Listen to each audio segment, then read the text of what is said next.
Moving on to if. So for if you can put in two conditions, that if this happens, do this, otherwise do something else.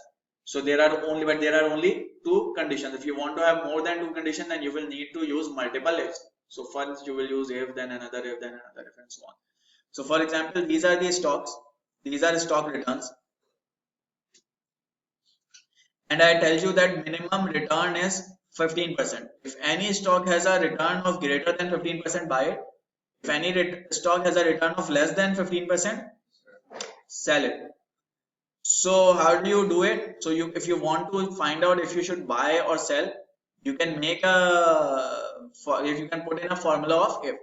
So you will say if this cell is greater than 15%, this cell, then buy. And why have I put in inverted commas? Because inverted commas tells Excel that this is a text. So buy, otherwise sell.